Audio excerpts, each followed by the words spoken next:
Hola alumnos, acá estamos nuevamente, una nueva clase para, en este caso, los alumnos de sexto año de la quincena del 12 del 04 al 23 del 04. Es decir, del 12 de abril, lunes 12 de abril, al 23 de abril, viernes 23 de abril. Esto es para todas las burbujas, las dos burbujas de cada uno de las dos burbujas del sexto año D. Y vamos ya a empezar con los contenidos programáticos de este año, que tienen que ver en este caso con el virreinato del Río de la Plata y con las invasiones inglesas al Río de la Plata de 1806 y 1807. Antes de empezar con esos contenidos, les quiero recordar el tema del trabajo práctico de tipo monográfico, que para ustedes no es ninguna novedad, porque ya en 2 años ya lo han hecho, ya lo hicieron en tercero, lo hicieron como mini monografía el año pasado. Ahora ya con más medios tecnológicos, mejor organizados, volvemos a hacerlo como en tercer año, pero con la exigencia de hacerlo mucho mejor, porque ustedes ya son más grandes, con un programa mucho más extenso, mucho más complejo de contenidos, que ha merituado que yo les haya mandado varios mensajes sobre cómo se va a hacer, cómo se van a dividir los temas, el primer trimestre que lo vamos a dividir en 2 trabajos, porque el programa es extenso, y los 2 primeros trabajos del primer trimestre con más resumen y con más síntesis que los trabajos 3 y 4 que se corresponden con el segundo y tercer trimestre más plenamente, ¿no es cierto? Aunque una parte del primer trimestre se va a evaluar al principio del segundo trimestre. Recuerden que en esta monografía yo pido más bien síntesis, y que en todo caso se muestre el compromiso y la investigación, el grado de investigación del grupo y del alumno en la adenda o apéndice. Ahí es donde yo quiero ver más que nada el desempeño de ustedes en la parte del cuerpo del trabajo, lo más sintético posible, porque es muy extenso y yo no quiero correr el riesgo de no desarrollar todo el programa por detenerme demasiado en la primera parte, que es la que de alguna manera también estuvimos viendo en parte en tercer año y en otra parte en cuarto. Entonces la vamos a ver, pero más sintética, y en todo caso quiero ver su compromiso en la adenda. Necesito, sí, por favor, que me terminen de enviar los grupos. Entonces me parece que los grupos de ustedes todavía no me llegaron. Yo les voy a pedir que se pongan de acuerdo en las 2 burbujas, y en cada burbuja uno de ustedes haga un listado de alumnos de la burbuja y me lo mande por correo normal, no por el Classroom. Por favor, el correo normal, cosani1968@gmail.com.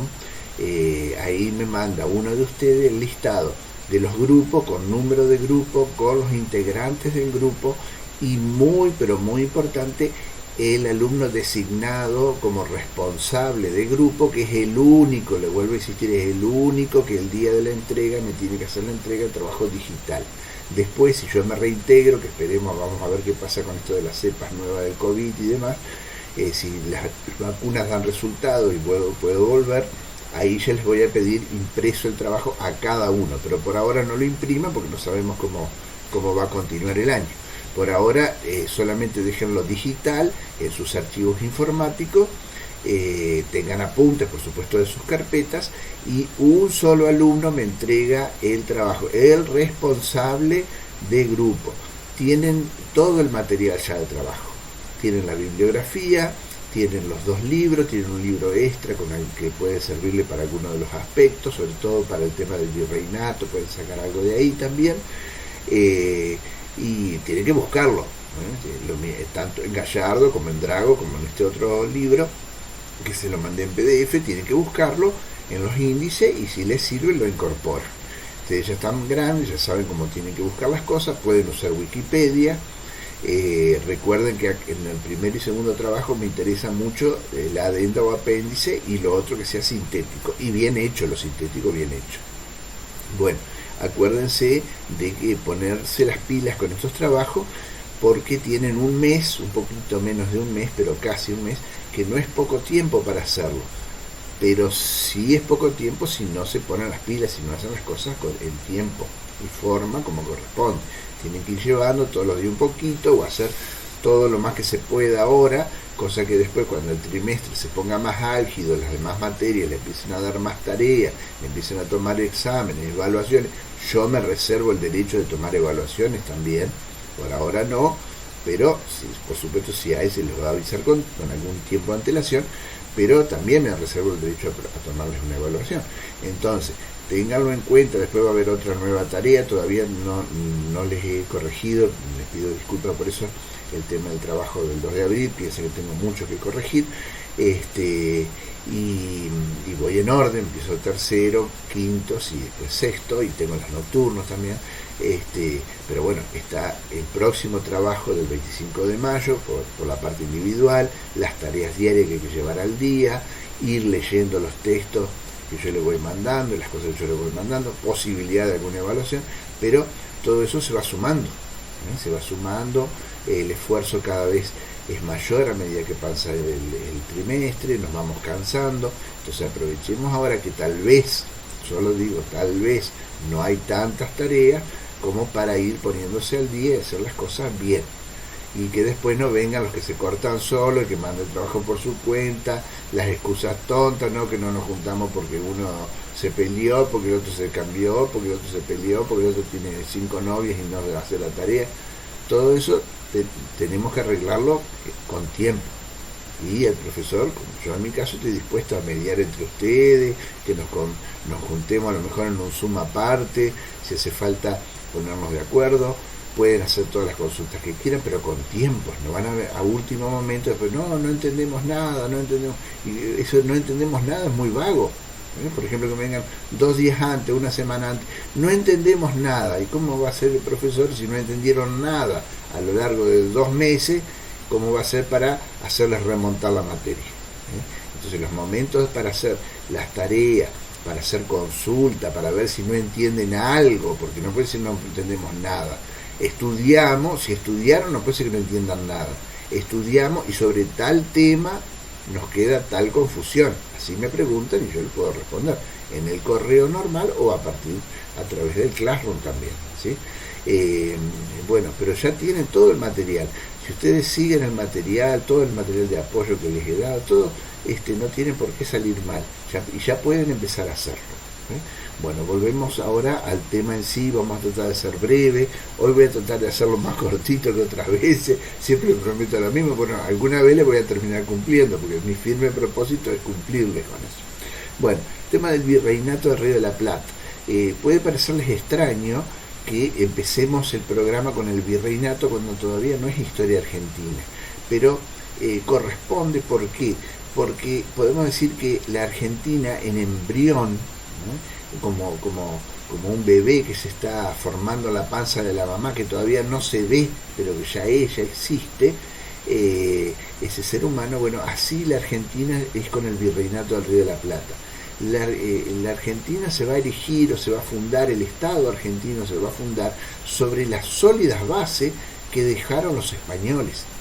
Nosotros podemos criticar mucho a los españoles como pueblo de ocupación. Yo alguna vez he comentado con ustedes la diferencia entre imperio e imperialismo, ¿no es cierto? Los imperios e imperialismos se parecen en que son dominios fuera del territorio nacional. Todo país que domina un territorio por fuera de sus límites naturales tiene o un imperio o un imperialismo.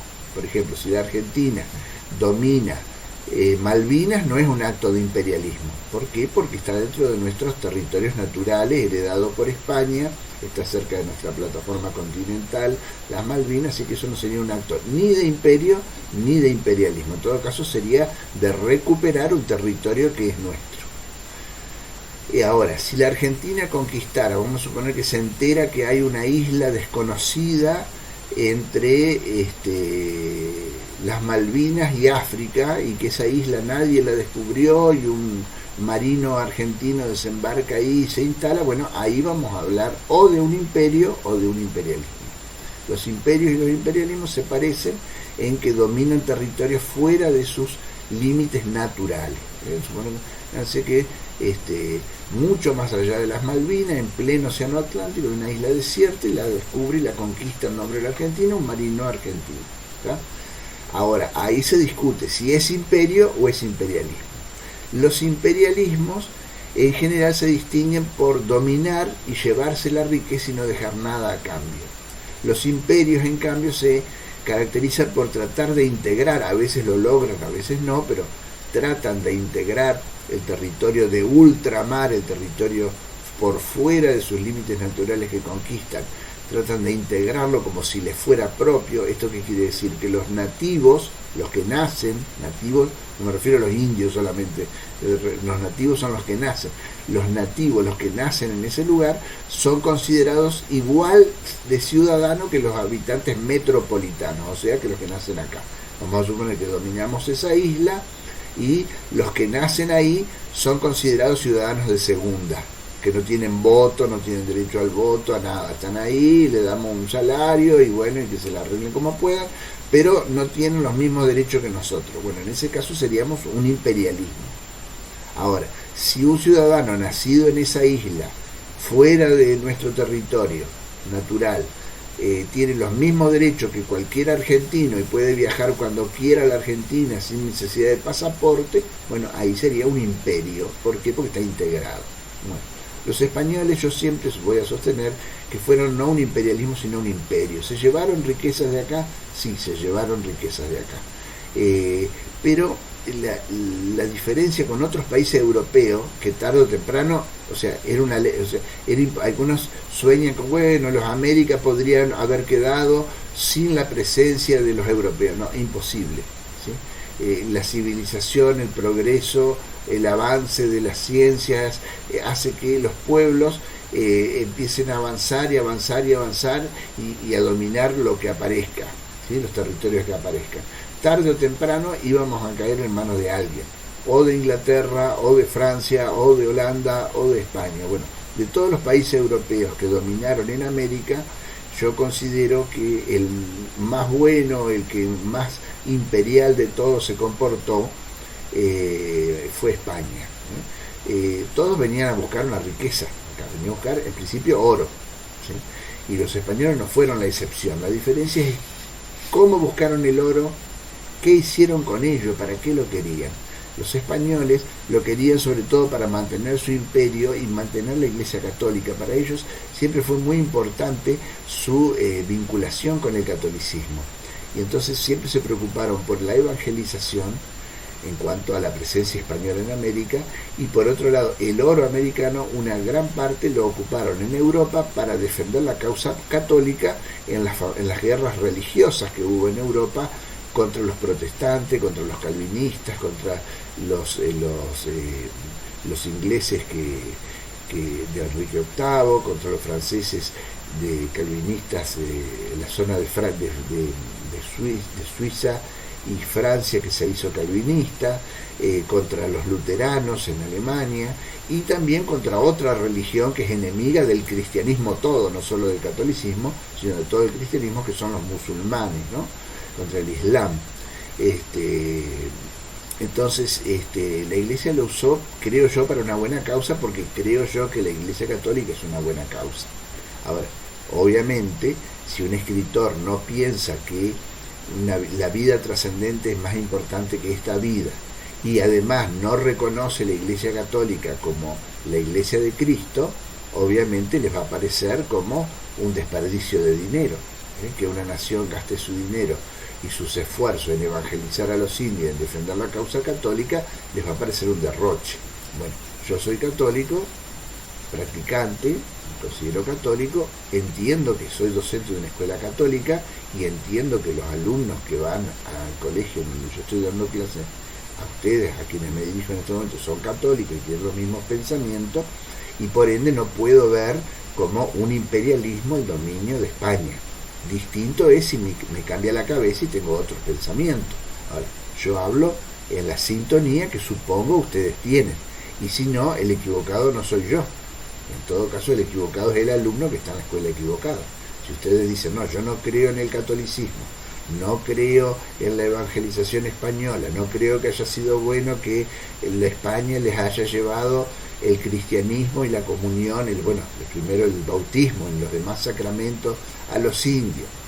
No considero bueno que usaran el oro americano para defender la causa católica en Europa. Y es más, no considero que se use el dinero para defender ninguna religión, porque soy ateo, vamos a suponer que piensen ustedes así. Bueno, están en todo su derecho a pensarlo, pero no pueden ofenderse de que quien les hable en otro tono, porque en todo caso los que están en la escuela equivocados son ustedes.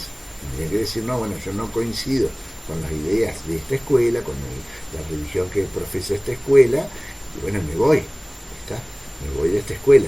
Pero, digamos, dentro de nuestra escuela yo entiendo que tenemos ciertos lenguajes en común, ciertos pensamientos en comunes propios de nuestro catolicismo. Por eso yo a España la considero una nación imperial y no imperialista, aunque sí debo reconocer que tuvo sus aspectos oscuros, como todo pueblo que está formado por hombres que dominan a otros pueblos formados por hombres, ¿sí?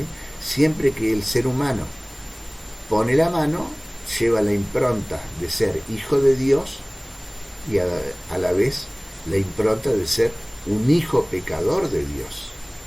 Entonces, los españoles, como hijos de Dios, dominando a otros hijos de Dios, que son los americanos, los indígenas americanos, lo hicieron como hijos de Dios, que son a la vez hijos pecadores de Dios, hijos que tienen el pecado original, ¿sí? Entonces, las luces y las sombras del imperio español no son suficientes para decir que España no fue un imperio, ¿sí? Para decir que fue un imperialismo. Mucho más claro queda en el caso de los ingleses. Los ingleses, por ejemplo, para darles una idea, nunca hicieron una universidad en el territorio americano. En cambio, cuando nosotros tuvimos la independencia argentina, teníamos dos universidades, una en el Alto Perú, acá en Sudamérica, nosotros una en el Alto Perú y otra en Córdoba, ¿sí? Y nuestros héroes, muchos de ellos, se formaron en universidades españolas o americanas, con el mejor nivel al nivel español, y otros en España. Los primeros héroes norteamericanos, Washington, Benjamin Franklin y todos los demás, no tenían ni siquiera el título secundario, ¿no? El equivalente al título secundario. ¿Por qué? Porque no tenían universidad, no podían ir a la universidad porque las universidades no existían, ¿no?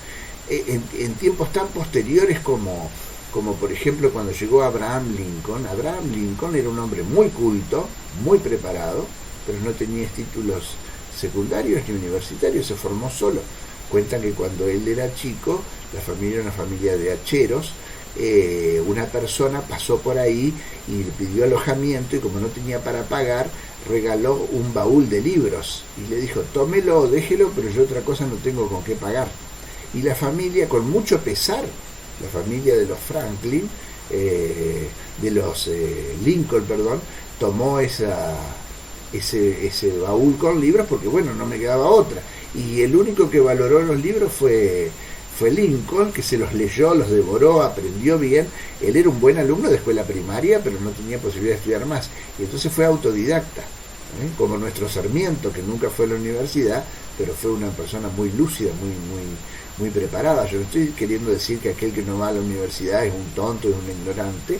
Al contrario, si una persona que no va a la universidad logra un nivel de conocimiento equivalente a una persona que va a la universidad, tiene no solo los mismos conocimientos, sino que tiene mayor mérito. ¿Por qué? Porque el que va a la universidad goza del orden, de la disciplina de la universidad para estudiar, para aprender, y de la guía de los profesores para aprender. Entonces, es mucho más fácil aprender sometiéndose a la disciplina y al consejo de una universidad con sus correspondientes profesores que el estudiar solo e imponerse a estudiar solo. Entonces, si nosotros vemos un Lincoln que es una persona con un grado de conocimiento similar a un estudiante universitario, a un egresado universitario, sin haber ido a la universidad, tiene los mismos conocimientos, pero tiene más mérito, porque sin que nadie lo ordene, él solito salió adelante. Lo mismo pasa con Sarmiento. Sarmiento, sin ir a la universidad, tenía un nivel de estudios similar al de un profesional de universidad y tenía el mérito de haber sido autosuficiente y haber aprendido idiomas y todo por su cuenta. Entonces tiene un mayor mérito. Pero lo cierto es que los personajes como Sarmiento en nuestra historia son la excepción. La mayoría de nuestros intelectuales han sido intelectuales forjados en universidades. Los norteamericanos al revés, tienen más gente como Sarmiento.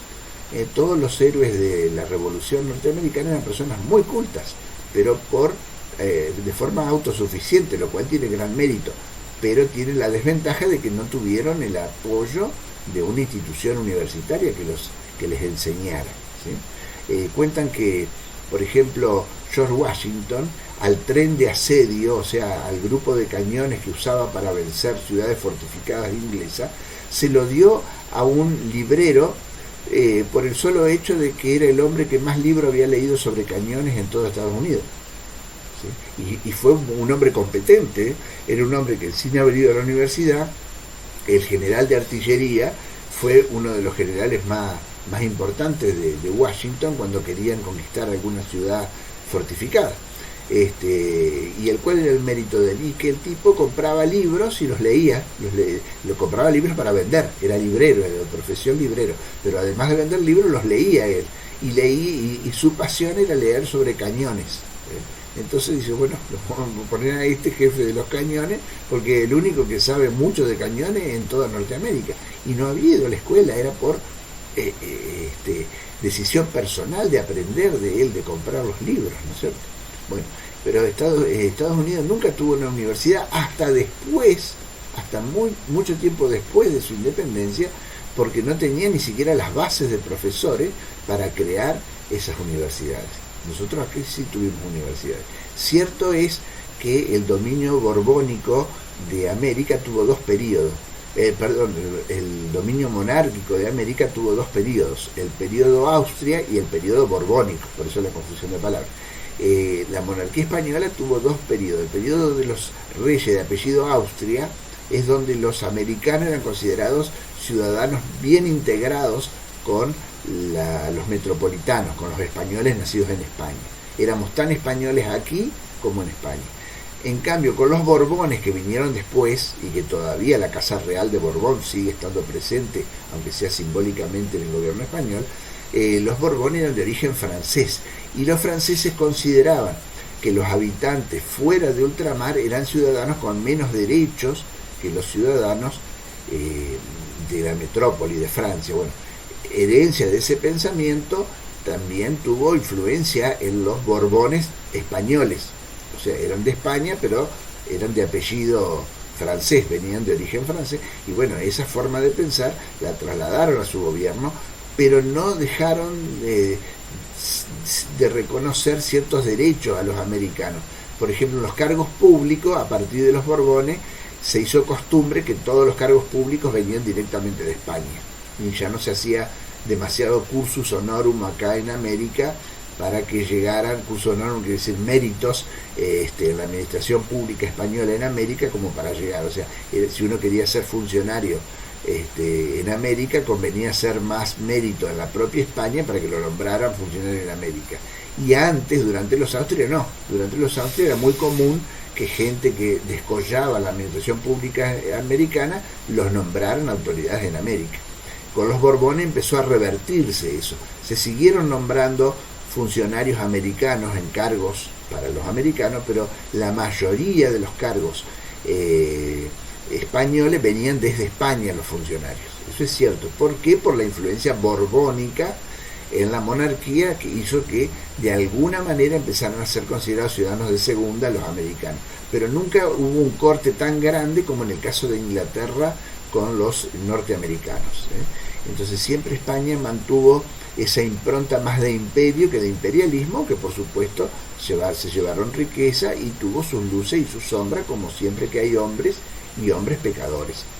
Criaturas en principio buenas, creadas por Dios para el bien, para ser felices en su contemplación, pero que tienen el pecado original como una especie de tara de fábrica, y en la cual siempre no va a haber el dominio perfecto, ¿sí? Pero de los países europeos que dominaron América, yo creo que el que menos daño hizo y el que más nos integró a Europa fue España. Y los españoles tuvieron una vasta experiencia de 300 años de dominio sobre América, y entonces ellos iban seguros ya cuando fundaban algo, ellos ya sabían, tenían una gran experiencia y tenían también defectos administrativos. Por ejemplo, la burocracia, el exceso de funcionarios en el Estado que nos aflige a los argentinos, ya viene desde la época española. Los españoles tenían ese defecto de nombrar mucha gente en los cargos públicos, e incluso ciertos errores como nombrar a los parientes, como se llaman nepotismo, las corruptelas propias que se dan cuando hay un grupo social que se cría dentro de la estructura del Estado y que nombra a sus hijos, a los amigos, a los conocidos, y bueno, se empieza a hacer como una especie de kiosco propio, el Estado, la administración pública, y eso hace que el Estado funcione con grandes deficiencias. Eso también lo heredamos de los españoles. Pero también es verdad que a rasgos generales el Estado español en América fue mucho más eficiente que defectuoso. Imagínense que gobernaban sobre un territorio donde no había carreteras, sobre todo el actual territorio americano, desde el sur de Estados Unidos hasta la Patagonia, en una época en donde no había aviones, no había trenes, no había camiones, no había caminos buenos, y los caminos por agua eran en barquitos de madera de 200 toneladas, en un principio. Después empezaron a haber barcos cada vez más grandes, pero igual era toda una aventura viajar con barcos de madera tirados con la fuerza del viento, como medio más rápido de comunicación, ¿sí? Y sin embargo los europeos, los españoles, se las ingeniaron para dominar todo ese territorio, y eso no lo hicieron si no tenían una administración bien hecha. Los historiadores, por ejemplo, hoy disfrutan de mucha documentación gracias a la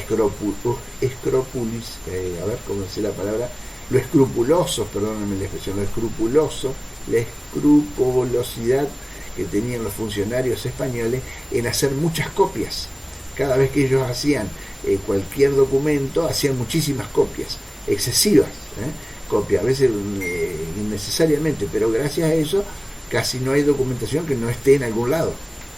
Los españoles guardaban muchos archivos, tenían mucha experiencia administrativa, que la hemos heredado con sus defectos también, pero indudablemente si funcionó por 300 años con una tecnología tan en pañales como un buque de vela o carros tirados por bueyes, y funcionó, quiere decir que tenía su lado bueno. Bueno, lo mejor para administrar esos territorios fue la fórmula del virreinato. ¿Qué era el virreinato? Era como un rey por delegación del rey. El rey, en aquella época, en la Edad Moderna, que es la mayor parte del dominio americano, ¿no es cierto? Porque la Edad Moderna coincide prácticamente toda la época de la Edad Moderna con el dominio español en América. Y durante la Edad Moderna era muy importante la monarquía absoluta, y que el rey fuera el que manejara todo y gobernara todo. Pero para que un rey gobernara todo necesitaba ser muy fuerte y conocer mucho su gobierno. ¿Cómo gobernar un gobierno tan grande como el español, en donde no se ponía el sol? Se decía que el gobierno español no se ponía el sol porque donde se ocultaba en América ya estaba saliendo en Asia, el sol. Entonces era un reino tan grande que hacía imposible una monarquía absoluta al estilo Luis XIV, ¿sí? Entonces tenían que delegar, los reyes tenían que delegar autoridad en los virreyes. Los virreyes tenían tanta autoridad que cuando llegaba una orden del rey, podían poner en la orden del rey: se acata pero no se cumple. ¿Qué quiere decir? Las leyes del rey siempre debían ser obedecidas, ¿sí? Pero en América a veces no se podía cumplir con todas las leyes del rey porque eran realidades muy distintas. Entonces los virreyes tenían una autorización especial para poner: a tal ley se acata pero no se cumple, se recibe pero no se cumple, no se desobedece, simplemente no se cumple. ¿Por qué? Porque acá en América es imposible su cumplimiento porque son diferentes las circunstancias que hay en Europa con América. Por ejemplo, que el rey dijera: cada 100 kilómetros tiene que haber un camino, una posta. Una posta en aquella época era un edificio en donde se guardaban caballos, con personal que lo cuidaba y había lugar para comer y dormir, y los viajeros iban y cada 100 kilómetros en Europa, o 50 o 60 kilómetros, paraban los carros, cambiaban de caballo, si era de noche se quedaban a dormir, comían ahí y seguían viaje. Bueno, supongan que un rey dijera, cada 100 kilómetros va a haber una posta. Y en España, que es chiquito, se pudiese poner cada 100 kilómetros una posta. Pero en América eso era imposible, porque teníamos miles de kilómetros. Entonces a lo mejor acá hacíamos una posta, pero cada 300 kilómetros o cada 600 kilómetros, porque las distancias eran tan grandes que era imposible pensar que se podía poner un establecimiento de recambio de animales cada 100 kilómetros como en Europa. Entonces, ¿qué hacía un virrey? Recibía la orden del rey, la acataba, la recibía, pero no la cumplía. Entonces, fíjense ustedes lo importante que era un virrey. Era como un rey, por delegación del rey, era como un rey a término fijo, de 3 a 5 años. Fíjese que 5 años son bastante. ¿Por qué 5? Al principio 3, después 5. 3 porque se consideraba que con 3 era suficiente para que un virrey gobernara, pero no le agarrara demasiado gustito al gobierno. Pero después se dieron cuenta que no llegaban, porque en 3 años tardaba 6 meses en llegar, a veces de España hasta América, y otros 6 meses para irse de América a España, y entonces que le quedaban 2 años de gobierno acá. Por eso le empezaron a poner 5 después, 5 años de gobierno. Pero mucha autoridad durante 5 años, con una autoridad similar al rey. Del rey para abajo, el único que podía no cumplir con una orden del rey era el virrey. Se acata pero no se cumple. Una autoridad muy importante. Y lo importante no era tanto eso de la autoridad del virrey, sino el hecho de que los virreinatos estaban bien organizados en provincias o gobernaciones con gobernadores, y se separaban los espacios de la manera más provechosa, por líneas divisorias de aguas, por producción comercial, por el clima, por el riesgo o no de invasiones, por la presencia o no de indios hostiles. Entonces, esa organización que llevaba España sobre sus gobernaciones, luego la trasladaron a los gobiernos americanos, porque cuando los gobiernos americanos se independizaron sobre la base de los virreinatos, y a la vez los virreinatos son la base jurídica para los reclamos territoriales de nuestros actuales países sobre otros territorios que están en disputa. Por ejemplo, las Malvinas, ¿por qué nosotros decimos que son argentinas? No solo porque están cerca de nuestra plataforma submarina, sino porque las Malvinas estaban bajo administración española cuando se produjo la independencia. Ahora bien, si bien los ingleses no pueden alegar de ninguna manera que las Malvinas fueran argentinas, sí podrían declararlo los chilenos. Por decir un ejemplo, ¿qué pasa si los chilenos dijeran las Malvinas son chilenas porque pertenecían a España? O los uruguayos también, o los paraguayos, ¿por qué no pueden decir lo mismo? No pueden decir lo mismo porque el virreinato del Río de la Plata no encerraba a Chile. Las Malvinas estaban bajo dominación española y además bajo el virreinato del Río de la Plata, que no integraba a Chile. Entonces nosotros podemos decir que somos soberanos, o deberíamos ser soberanos sobre Inglaterra en Malvinas, porque las Malvinas eran españolas. Y somos soberanos, o deberíamos ser soberanos, por encima de Chile, porque las Malvinas estaban bajo la supervisión del Virreinato del Río de la Plata, y Chile no formaba parte del Virreinato del Río de la Plata. Ahí ven ustedes la importancia que tenía la división del virreinato. Y después hay otras cuestiones menores que les voy a pedir que las investiguen en sus propios textos, ¿sí?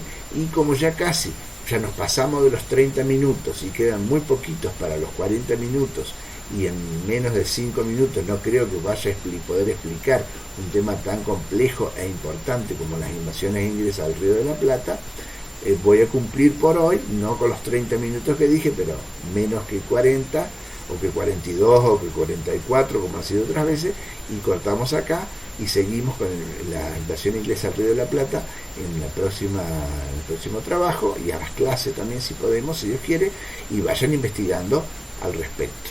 Gracias por su paciencia y hasta la próxima. Hasta luego.